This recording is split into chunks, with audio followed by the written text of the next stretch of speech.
Hello बच्चों, आप सभी का हमारे यूट्यूब चैनल एसएसआर विद्या केंद्र पर स्वागत है।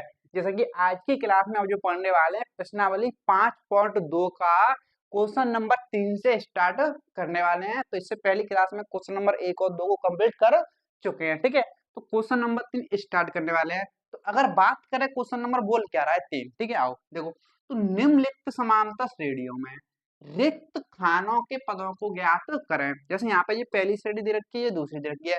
वैसे तो इसके अंदर जो है क्वेश्चन नंबर 3 के अंदर 5 आइडिया दे रखी है, यानी कि टोटल 5 क्वेश्चन है। लेकिन हम मैंने यहाँ पे बोर्ड पर 2 ही लिखे हैं क्योंकि एक साथ सारे तो हल हो नहीं सकते ना, इसलिए। ठीक है, तो मैंने 2 लिखे हैं। अब यहाँ पे तो रिक्त खानों के पदों को भरना है, यानी कि यहाँ पे कुछ पद गायब दे रखे हैं। जैसे ये श्रेणी चल रही है तो इसमें से ये पहला पद है, ये दूसरा पद गायब कर दिया और इसकी जगह पे डिब्बा दे दिया है, यहाँ पे इसको भरो। ऐसे ये श्रेणी दे रखी है, इसका पहला पद गायब कर दिया, दूसरा दे रहा है, तीसरा गायब कर दिया, चौथा दे रहा है। ठीक है, तो लेकिन ये पहला और तीसरा गायब कर दिया है, तो उसकी जगह पे डिब्बा दे दिया है और इनको भरो, यानी कि बॉक्स को भरना है, बॉक्स दे रहे हैं। ठीक है, तो कुछ नहीं है, सिंपल है। क्या सिंपल है? बस ये फॉर्मूला आपको पता होना चाहिए और उसमें कुछ भी नहीं है। ठीक, कोई दिक्कत वाली बात नहीं। और इस फॉर्मूले को हम अच्छे से समझ चुके हैं। ठीक है, तो आओ बात करें। तो बस आपको इतना समझना है क्या, तो ये जो है दो, ये कौन सा पद है? पहला पद यानी कि A1, और जो खाली डिब्बा है इसके बाद आ रहा है, यानी कि ये दूसरा पद है। और ये 26 कौन सा पद है बताओ? A3। ये कौन सा पद है? A3। ठीक है, तो आपको देखो पहला पद दे रखा है A1, दिया क्या है ये समझना। आपको दिया क्या है? तो आपको दिया है पहला पद 2 दे रखा है और तीसरा पद 26 दे रखा है। तीसरा पद दे रखा है, पहला पद तो यानी कि A1 को A बोलो या A1 बोलो, बात एक ही है। तो कितना दे रखा है? 2 दे रखा है। और A23, सॉरी A3, यानी कि तीसरा पद कितना दे रखा है? 26। कितना दे रखा है? 26 दे रखा है। ठीक है, अब यहाँ पे, तो यहाँ पे 26 पद आपको जो 26वां, सॉरी तीसरा जो पद है 26, तो इसी की मदद से ये सवाल हमारा हल हो जाएगा। कैसे समझना, तो अगर बात की जाए जो तीसरा पद है 26, तो यहाँ पे n का मान कितना है? तो यहाँ पे अगर बात की जाए तो यहाँ पे जो n का मान होगा, ये तीसरा पद है तो n क्या बताता है? देखो पद की संख्या। तो जो 26 है इसके पद की संख्या कितनी है? 3 है। ठीक है, 3 है ना? ओके, क्लियर इतनी बात। तो आपको फॉर्मूला लगाना है कौन सा? an बराबर a plus n minus 1d, ये वाला लगाना है। तो इसमें n की वैल्यू रखो, तो a, n की जगह पे कितना आ गया? 3। a यानी कि पहला पद कितना दे रखा है? 2 दे रखा है, प्लस n की वैल्यू दे रखी कितनी? 3, तो 3 माइनस 1। और d, d हमें नहीं पता है, डी हमें नहीं पता है, हमें सार्वंतर यानी कि डी नहीं पता है, क्योंकि निकल ही नहीं सकता। अगर 26 लोगे तो इससे पहला पद घटा ही नहीं सकते, और 2 के पहला तो कोई पद है ही नहीं, ध्यान रखना। ठीक है, अब A3 दे रखा है। A3 कितना दे रखा है? देखो A3 दे रहा है 26, यानी कि तीसरा पद कितना दे रखा है? 26।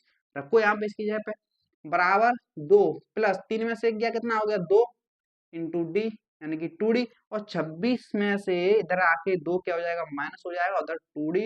और 26 में से 2 गया, कितना आ गया? 24 बराबर 2d। और d का मान निकालो तो 2 गुणा ही कहाँ पे आ गई?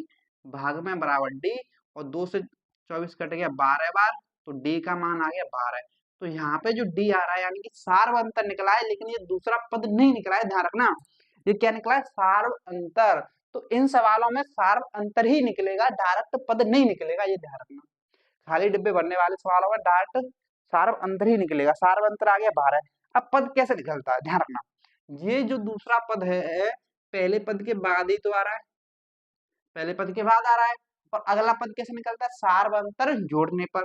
तो सार्व अंतर 12 आ रहा है, जब इसमें आप 12 जोड़ोगे पहले पद में तो कितना हो जाएगा? 14। तो दूसरा पद कितना आ गया? 14। समझ रहे हो कि नहीं समझ रहे हो? कितना आ गया?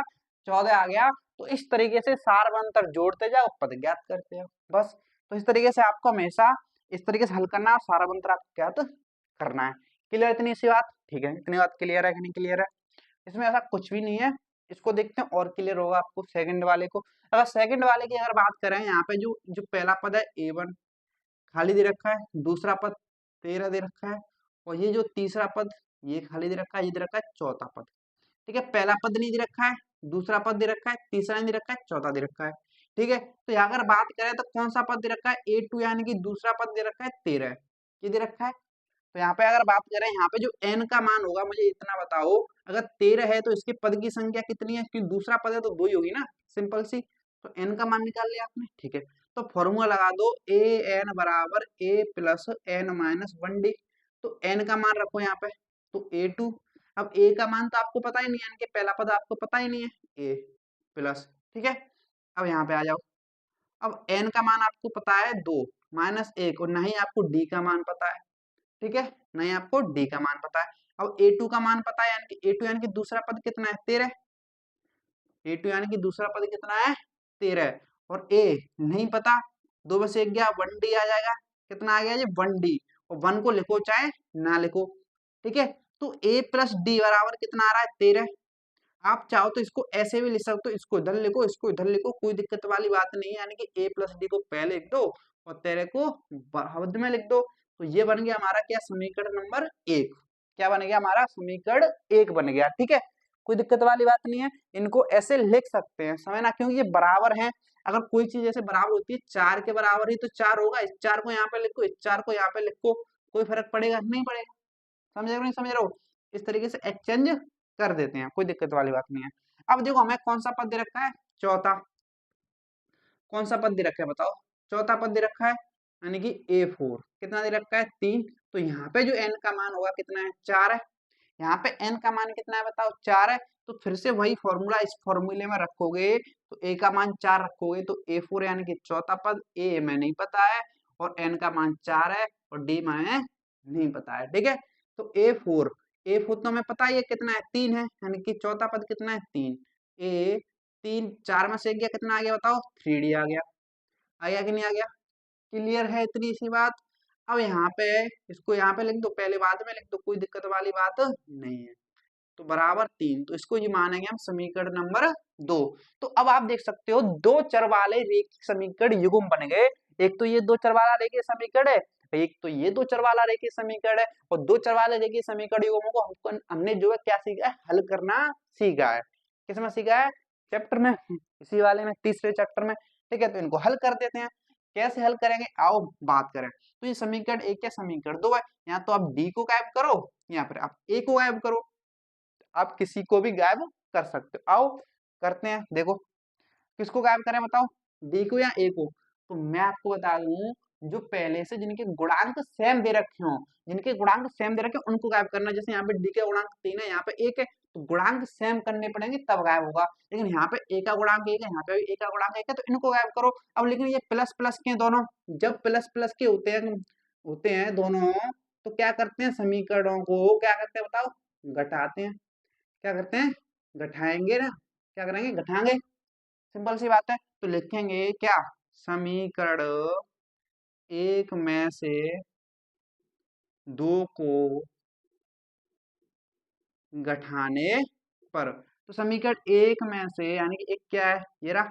इसमें से दूसरा समीकरण घटाओगे, a प्लस 3d बराबर के 3। जब घटाते हैं तो क्या करते हैं बताओ? चिन्ह बदलते हैं कि नहीं बदलते हैं? बदलते हैं ना। अब देखो a कैंसिल हो गया, ये कट गया, ठीक है। अब देखो 3d में से d गया, क्योंकि माइनस प्लस तो घटेगा।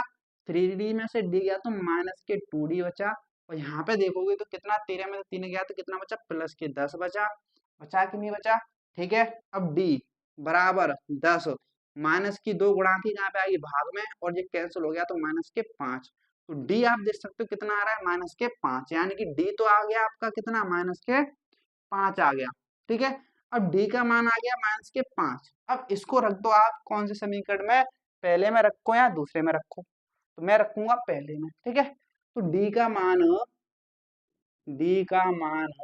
समीकरण 1 में, तो समीकरण 1 क्या है बताओ? ए प्लस डी बराबर 13।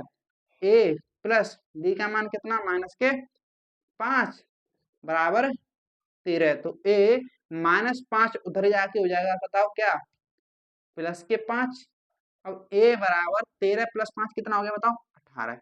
तो ए का मान कितना आ गया? 18। और डी का मान कितना आ रहा है? माइनस के 5। तो यहाँ पे ए का मान यानी कि पहला पद कितना आ गया? 18 आ गया। भर दिया? भर दिया कि नहीं भर दिया बताओ? सिंपल सी बात है, ठीक है। अब डी का मान आ रहा है माइनस के 5, यानी कि डी का सार्वंतर से क्या होगा, अगला पद निकलेगा। सार्वंतर को जोड़ोगे तो क्या आएगा, अगला पद आएगा। जैसे 13 का अगला पद निकालोगे तीसरा, यानी कि दूसरे का तीसरा, दूसरे के बाद कौन सा आएगा, तीसरा। तो इसमें जोड़ना पड़ेगा आपको माइनस के 13, जोड़ना पड़ेगा, ध्यान रखना, प्लस करना पड़ेगा माइनस के 13। तो जब 13 में आप जोड़ोगे क्या, माइनस के 5, अच्छा माइनस के 5 है, सॉरी सॉरी, माइनस के 5 जोड़ना पड़ेगा सार्वंतर डी। तो माइनस के 5 जोड़ोगे तो 13 प्लस माइनस 5 हो गया, और 13 में से 5 या कितना आ गया, 8, यानी कि यहाँ पे जो आंसर आएगा 8। तो इस तरीके से हमें इसको सॉल्व करना पड़ेगा, और आपके लिए कोई और उपाय नहीं है। थोड़ा बड़ा है, समीकरण बन रहे हैं, समीकरणों को हल करना पड़ेगा, करना ही पड़ेगा, ठीक है, और कोई उपाय नहीं है। समझे कि नहीं समझे, लेकिन इसी तरीके से आपको हल करना ही पड़ेगा। इतनी बात क्लियर है? अगर इतनी बात क्लियर है, इसमें कोई डाउट नहीं होगा। अगर डाउट हो तो एक बार और देखना, ठीक है। तो अब चलते हैं इसके तीसरे और चौथे पार्ट की तरफ। देखिए आपके सामने जो है क्वेश्चन नंबर 3 का तीसरा और चौथा पार्ट दे रखा है, यानी कि इसमें जो डिब्बों को भरना है, ठीक है। तो कुछ नहीं करना, आओ करते हैं। सरल है, ये तो आसान है, ये तो आसान है, दूसरे वाले की तरह नहीं है समीकरण बनेंगे, इसमें नहीं बनेंगे। आओ देखो आप कैसे, देखो।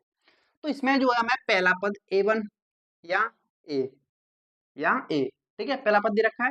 a2 नहीं दे रखा है, दूसरा पद a3 यानी कि तीसरा पद नहीं दे रखा है, और चौथा पद यानी कि a4 दे रखा है। तो a2 और a3 यानी कि दूसरा तीसरा पद हमें ज्ञात करना है, सिंपल सी बात है।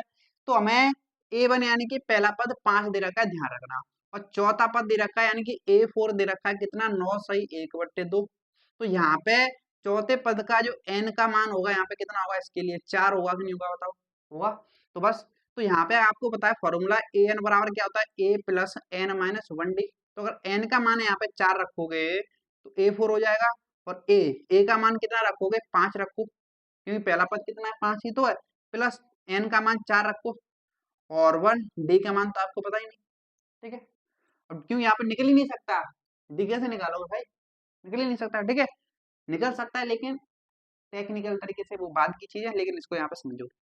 अब a4 तो आपको पता है, ये चौथा पद कितना है, 9 सही 1/2 है कि नहीं है, बताओ, बराबर 5 प्लस 4 में से गया कितना आ गया, ये 3d, कितना आएगा, 3d आ गया, ठीक है।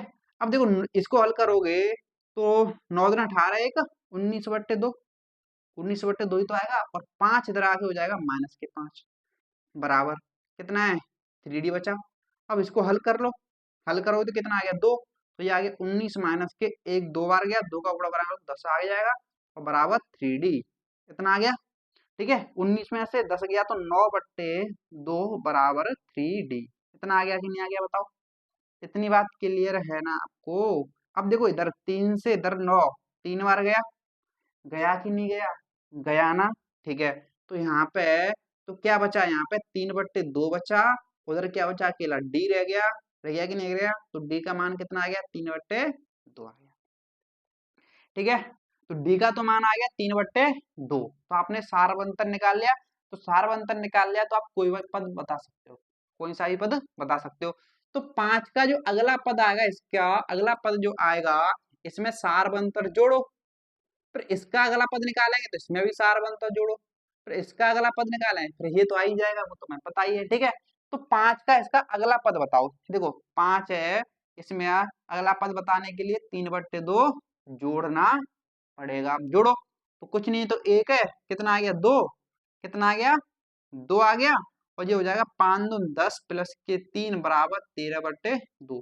तो ये तो आ गया 13/2, कितना आ गया, 13/2। लेकिन ये फ्रैक्शन यानी कि सही वाले में दे रखे हैं, अगर सही में लिखोगे तो कैसे लिखोगे बताओ, 2 का 13 में भाग दोगे 6 बार, यानी कि 6 सही 1/2, इसको 6 सही 1/2 आप लिख सकते हो, ठीक है, ऐसे आप लिख सकते हो, ठीक है।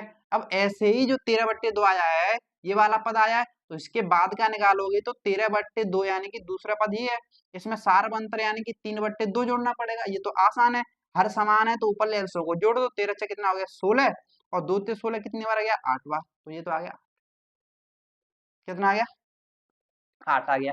तो इस तरीके से हमने दोनों डिब्बे भर दिए। तो बस सारवंत जोड़ते जाओ, डिब्बों को भरते जाओ, कुछ नहीं करना है, इसमें भी वही सेम यही करना है। आओ करते हैं।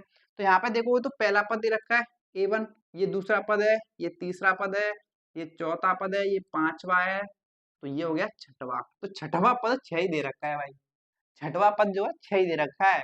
यानी कि हमें दे रखा है छठवां पद कितना है 6। ठीक है, तो यहाँ पे जो n का मान तो हो गया 6, तो ए एन बराबर ए प्लस एन माइनस 1d। तो ए एन का मान रखो कितना आ गया 6, तो ए का मान क्या है, यानी कि पहला पद कितना है माइनस के 4 प्लस एन का मान 6 माइनस 1 और डी। ठीक है, मैं नहीं पता डी, तो ए 6 यानी कि छठवां पद कितना दे रखा है 6 दे रखा है, बराबर माइनस के 4, 6 में से गया तो प्लस के 5 डी आ गया। अब माइनस के 4 इधर आके हो गया प्लस के 4 बराबर 5d, और 6 4 हो गया 10 बराबर 5d, और d का मान निकालोगे 10 के नीचे 5 गुणा के आगे भाग में, तो d का मान आ गया 2, तो सार अंतर आ गया 2। और जोड़ते जाओ सार अंतर को, बस सिंपल सा। यानी कि इसके बाद का पद निकालोगे इसमें d जोड़ोगे, जोड़ो तो -4 में 2 जोड़ोगे तो क्या बचेगा माइनस के 2, बचेगा नहीं बचेगा। अब इसमें जोड़ो, इसका अगला पद आ जाएगा। अब 2 में आप 2 जोड़ोगे क्या बचेगा 0, तो ये तो 0 आ गया। अब इसमें 2 जोड़ोगे आप सार अंतर तो कितना आएगा 2 ही। अब 2 में 2 जोड़ो तो कितना आएगा 4। तो इस तरीके से हमने खाली जगह भर दी। देखो 4 में 2 जोड़ोगे तो 6 आएगा कि नहीं आएगा, आएगा ना। ठीक है, अगला पद समीकरण को नहीं समझ रहे हो, तो इस तरीके से इन क्वेश्चन को हल करना है, कुछ नहीं करना है। इनमें तो समीकरण बन नहीं रहते, आसान थे। ठीक है, लेकिन अगले वाले क्वेश्चन में समीकरण बनेंगे, ठीक है, दूसरे वाले की तरह। तो अब चलते इसके आखिरी और 5वें पार्ट की तरफ। ठीक है, देखिए आपके सामने जो है क्वेश्चन नंबर 3 का आखिरी यानी कि 5वां पार्ट हमें दे रखा है। ये सिंपल खाली यानी डिब्बे बनने आओ। तो यानी कि पहला डिब्बा खाली यानी कि पहला पद खाली है, ये दूसरा पद है, ये तीसरा पद है, ये चौथा पद है, ये 5वां पद है, ये 6वां पद है। इतना तो आपको पता है ना। ठीक है, अब आपको देखो पहला पद नहीं पता, ये नहीं पता, ये नहीं पता, ये भी नहीं पता। हम यानी कि आपको दूसरा तो पद पता है, A2 कितना है 38, पता ही नहीं पता। जो 38 है इसकी जो है पोजीशन यानी कि पद की संख्या कितनी बताओ, यानी कि n का मान कितना होगा 2, क्योंकि दूसरे स्थान पर बैठा है। ठीक है, तो यहाँ पे फॉर्मूला लगाओगे तो ए एन बराबर ए प्लस एन माइनस 1d। तो दूसरे पद के लिए लगा रहे हैं तो n का मान कितना रखना पड़ेगा 2, तो A2। अब a का मान हमें नहीं पता, ठीक है, प्लस n का मान पता है 2 माइनस 1 d का मान हमें नहीं पता। ठीक है, तो निकलेगा ही नहीं। ओके, अब देखो तो A2 हमें पता है कितना है 38 है, यहाँ पर रखो बराबर a नहीं पता, प्लस 2 में से एक क्या कितना आ गया 1d, यानी कि d लिख सकते हैं सिंपल सा। अब इनको एक्सचेंज करके ऐसे भी लिख सकते हो, यानी कि a प्लस डी बराबर 38 भी आप लिख सकते हो। इसको मान लो समीकरण नंबर 1, दो चर वाला रेखीय समीकरण बन गया। ठीक है, अब इसी प्रकार से हमें छठवां पद दे रखा है, छठवां पद जो दे रखा है कितना माइनस के 22, ये दे रखा है कि नहीं दे रखा है, दे रखा है। आप बोलोगे तो यहाँ पे जो n का मान होगा कितना होगा 6, तो यहाँ पे जब इस फॉर्मूला में रखोगे n का मान तो a6 आएगा, a नहीं पता है, प्लस n का मान कितना आएगा 6 माइनस 1 d का मान नहीं पता। ठीक है, आओ तो a6 तो पता है ना कितना है माइनस के 22, यानी कि छठवां पद में पता है, बराबर a नहीं पता, 6 में से गया कितना आ गया 5d आ गया, सिंपल। ठीक है, अब सभी को इधर ले आओ, तो इधर ले आओगे तो a प्लस 5d उधर को उधर रहने दो। ठीक है, यानी कि एक्सचेंज कर दे एक दूसरे की तरफ। ठीक है, कर दिए, तो ये बन गया मेरा समीकरण नंबर 2, यानी कि दो चर वाले रेखीय समीकरण युग्म बन गए ना। ठीक है, अब इनको क्या करना पड़ेगा, हल करना पड़ेगा। कैसे कि समीकरण 1 और 2 को घटा दो, सभी प्लस प्लस के हैं इसमें, ये भी प्लस का, ए भी डी भी प्लस प्लस का है। ठीक है, तो हमें क्या करना पड़ेगा, समीकरण 1 में से 2 को घटाना पड़ेगा। तो समीकरण 1 में से 2 को घटाने पर क्या करेंगे, घटाएंगे। तो समीकरण 1 क्या है बताओ, समीकरण 1 है a प्लस डी बराबर 38, यही है ना। इसमें से आपको समीकरण नंबर 2 घटाना है, यानी कि a प्लस 5d बराबर माइनस के 22 आपको घटाना है। तो जब आप घटाओगे तो चिन्ह तो आपको बदलने पड़ेंगे, माइनस का प्लस का हो गया, ये माइनस का, ये माइनस का। ठीक है, चिन्ह बदलते हैं कि नहीं बदलते, बदलते हैं। तो आप देखो तो a से a कैंसिल हो गया, तो यहाँ पे 5d में से d गया तो बचा माइनस के 4d। इधर देखो तो जो प्लस का, ये भी प्लस का, 30 20 कितना हो गया 60, 30 20 50 और 10 60 हो गया। ठीक है, अब यहाँ पे डी का मान निकालेंगे तो 60 बट्टे 4 गुणा के आगे भाग में, और 4 से गया कितनी बार बताओ 15 बार, किसका माइनस के 15। तो डी तो आ गया हमारा माइनस के 15, यानी कि सार अंतर आ गया माइनस के 15, लेकिन पहला पद नहीं आया अभी। तो पहला पद अगर याद करना है आओ बता देते हैं। देखो तो डी का मान जो आया है इसको समीकरण 1 में रखो या समीकरण 2 में रखो, कौन से में रखें, समीकरण 1 में रखते हैं। ठीक है, तो डी का मान समीकरण एक में, तो समीकरण एक क्या है, ए प्लस डी बराबर 38, यही तो है, ये ना, इसमें रखो। तो ए प्लस डी का मान माइनस का 15 बराबर 38। अब देखो प्लस माइनस तो क्या हो जाएगा, माइनस के 15 बराबर 38। अब ए 15 उधर को जाके हो जाएगा प्लस के 15। तो ए बराबर जब जोड़ोगे तो 8 5 13 और 3 1 4 कितना आ गया 53। ए का मान आ गया 53, यानी कि पहला पद कितना आ गया बताओ, 53 आ गया, 3 आ गया। ठीक है, आ गया, ठीक है आ गया। अब क्या करना है, अब ये खाली बॉक्स ये भरने, यानी कि पहला बॉक्स तो भर गया, ये बचे। अब ये कैसे भरे जाएंगे, इसके अगला पद आएगा, इसका अगला पद ही तो है, कैसे आएगा, सारवंतर को जोड़ने पर। जब 38 में क्या जोड़ोगे 15, देखो 38 में जब आप जोड़ोगे माइनस के 15, यानी कि ये हो जाएगा 38 माइनस 15। सिंपल, यही तो होगा कि नहीं होगा बताओ, तो कर दो, कितना आएगा, 38 में से 15 गया, 8 में से 5 से गया 3 और 3 में से गया 2, कितना आ गया, ये आएगा 23। ठीक है, अब इसे ऐसे इसमें जोड़ोगे सारवंतर, यानी कि आपको फिर से 23 में करना पड़ेगा ऐड, क्या, सारवंतर यानी कि माइनस 15। तो 23 माइनस 15 तो कितना आ गया बताओ 8, तो ये आ गया हमारा। ठीक है, अब ऐसे 8 में जोड़ो सारवंतर, अब 8 में जोड़ो तो इसका अगला ही तो पद आएगा, 8 में जोड़ोगे क्या माइनस के 15, तो जोड़ो, तो 8 प्लस माइनस माइनस 15, अब ये कितना बचा माइनस के 7, तो ये आ गया माइनस के। अब ऐसे इसमें जोड़ोगे तो माइनस के 22 ही आएगा, देख लेना जोड़ कर आप। ठीक है, तो समझ रहे हो नहीं समझ रहे हो, तो इस तरीके से हमें इस क्वेश्चन को क्या करना है, हल करना है। इसमें समीकरण बनेंगे ही बनेंगे और कोई उपाय नहीं है। और आई थिंक आपको इसमें कोई और डाउट नहीं होगा, क्योंकि ऐसा जो है क्वेश्चन नंबर 2 भी था, हमने वो क्या था, ऐसा ये क्वेश्चन नंबर 5 है। ठीक है, इतनी बात क्लियर है, आई थिंक आपको क्लियर होगी। तो अब क्या करते हैं बताओ, अब चलते हैं क्वेश्चन नंबर 4 की तरफ। ठीक है, आपके सामने जो है क्वेश्चन नंबर 4 दे रखा है। ठीक है, तो क्वेश्चन नंबर अगर 4 की बात करें, बहुत ही अलवा सा क्वेश्चन है, केजी नर्सरी के बच्चे को हवा में उड़ा देते इस क्वेश्चन को। ठीक है, देखो कैसे, तो यहाँ पे दे रखा है कि क्वेश्चन नंबर 4 की एपी है, ये 3 8 13 18, ये एक एपी दे रखी है, का कौन सा पद, इस एपी का कोई पद होगा, का कौन सा पद 78 है, यानी कि कौन सा पद 78 है, हमें ये बताना है, समझना। तो ये पूछ रहा है जो 78 है, जैसे कि कौन से स्थान पर आएगा। जैसे मैं बात करूं, जैसे एक पंक्ति है, प्रार्थना समय ना, जैसे आपकी प्रार्थना होती है तो पंक्ति में आपका दोस्त बैठा है, कहीं बैठा है बीच में, कहीं बैठा होगा पंक्ति में। अगर मैं आपसे पूछूं कि ये बताओ जो आपका दोस्त है वो कौन से स्थान पर बैठा है, तो ऐसे यहाँ पे जो एपी का एक पंक्ति है, तो इसमें जो 78 है वो कौन से स्थान पर बैठा है, मैं ये बताऊं ना, कि ये बताना है। बच्चे कंफ्यूज होते हैं, कंफ्यूजन होता है, कंफ्यूज कहाँ पे होते हैं पता है, इसमें कहाँ पे होते हैं, तो जो पूछ वे समझते हैं, वे क्या समझते हैं, क्या जो कौन सा पद 78 को क्या समझ लेते हैं कि 78वां पद पूछ रहा है, क्या पूछ रहा है 78वां पद पूछ रहा है, तो इसमें बच्चे हो जाते हैं कंफ्यूज। तो वो 78वां पद नहीं पूछ रहा है, देखो वो 78वां पद नहीं पूछ रहा है, वो ये पूछ रहा है कि जो 78 एक पद है, 78 खुद एक पद है, वो कौन से स्थान पर बैठा है, ये पूछ रहा है, समझ रहे हो ना, कि ये पूछ रहा कि 78वें स्थान पर कौन बैठा है। इसका मतलब है कि 78वें स्थान पर कौन बैठा है, लेकिन इसका मतलब है कि 78वें जो 78 है वो कौन से स्थान पर बैठा है। 78वां का मतलब होता है कि 78वें स्थान पर कौन बैठा है, लेकिन यहाँ पे पूछ रहा है कि कौन सा पद 78 है, यानी कि ये पूछ रहा है 78 जो है कौन से स्थान पर बैठा है, ये कंफ्यूज होता है। तो ध्यान से समझना, इसमें अगर वहां लगा होता तो 78वां पद हो जाता, वहां नहीं लगा है ना, समझ रहे हो नहीं समझ रहे हो, तो ये कंफ्यूज होते हैं, इसलिए मैंने आपको बता दिया। ठीक है, ध्यान रखना। तो यहाँ पे 78 की पोजीशन पूछ रहा है, स्थिति पूछ रहा है कि वो बेटा कौन सी जगह पर है।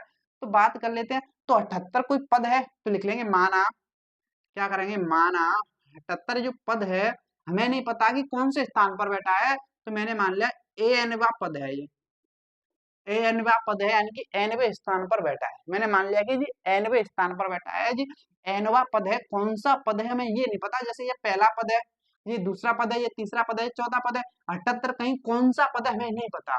तो मैंने मान लिया जी nवा पद है, ये तो बताना है कौन सा पद है, ठीक है। अब हमें पता है यहाँ पे तो an का फॉर्मूला लगाना पड़ता है ना। an का फॉर्मूला बताओ क्या होता है, a plus n minus 1d रखा, an का फॉर्मूला बराबर क्या है 78, ठीक है। अब इसमें आपको हल करने के लिए एक तो a का मान पता होना चाहिए, d का मान पता होना चाहिए, क्योंकि हमें तो बताना है n का मान, n का मान ही तो बताना है, इसका पद के स्थान का बताना, ठीक है। तो a का मान बताएगा, याद करें तो पहला पद तो 3 है, कितना है 3 है, और n का मान हमें नहीं पता कि ये कौन से स्थान पर बैठा है। और d का अगर बात करें, और d जो आएगा कैसे आएगा बताओ, d जो है 8 में से घटाओ इसका पिछला पद, तो कितना आ गया 5, तो यहाँ पर रखो 5, सिंपल, बराबर क्या है 78, ठीक है। अब 3 उधर जाके उठा दो, देखो 5 का इसमें गुणा कर दो, ऐसे कर लो, प्लस 3 प्लस 5 को गुणा करो कितना आ गया 5n माइनस 5 बराबर कितना है 78, ऐसे भी आप कर सकते हो। देखो 5 और 3 कितना हो गया माइनस के 2 हो गया, बराबर कितना है 78, ठीक है। तो 5n माइनस के 2 दर जाके हो जाएगा प्लस के 2, तो 5n 78 2 कितना हो गया 80 हो गया, कितना हो गया बताओ 80, ठीक है। तो अब n से इसको काट दो, तो 5 से जो 80 कटेगा कितनी बार 16 बार, तो n का मान कितना आ गया 16, तो n का मान जो 16 आ रहा है, यानी कि यहाँ पे रखोगे a 16 बराबर यानी कि 78, a 16 को क्या बोलोगे 16वां पद, क्या बोलोगे 16वां पद, यानी कितना आ गया 78। तो जो 78 है इसकी पोजीशन क्या है, इसका स्थान क्या है 16वां, क्या है 16वां, तो उसने वही पूछा है कि जो 78 है कौन सा पद है, तो 16वां पद है, कौन सा पद है 16वां, ना कि उसने ये पूछा है कि 78वां पद बताओ। तो बच्चे कंफ्यूज हो जाते हैं, तो मैंने देखा है ऑफलाइन क्लास में जब मैं पढ़ाता हूँ तो बच्चे पूछते थे, कि स्कूल में जब मैंने पढ़ाया था तो बच्चे पूछते कि 78वां पद ज्ञात कर देते थे, इस सवाल में 78वां पद ज्ञात कर देते, लेकिन है ये 16वां पद, 78 पद की बात कर रहा है, ठीक है, ध्यान रखना, कंफ्यूज मत होना इस क्वेश्चन में, ठीक है। तो इस तरीके से हमें सॉल्व करना है और इसमें कुछ नहीं है, ठीक है। तो क्वेश्चन नंबर 3 कर लिया, 4 कर लिया, ओके। तो आई थिंक आपको जो आज की क्लास में कोई डाउट नहीं होगा, आज की क्लास को रखेंगे यहीं पर, ठीक है, और वरना क्लास हो जाएगी थोड़ी लंबी, इसलिए आज की क्लास को इतना ही रखते हैं। अगर आपको क्लास पसंद आई तो फिर लाइक कर देना और दोस्तों के साथ शेयर भी कर देना और कमेंट करके बताना कैसी लगी। तो चलिए मिलते हैं अगली क्लास में, आज के लिए इतना ही, तो धन्यवाद।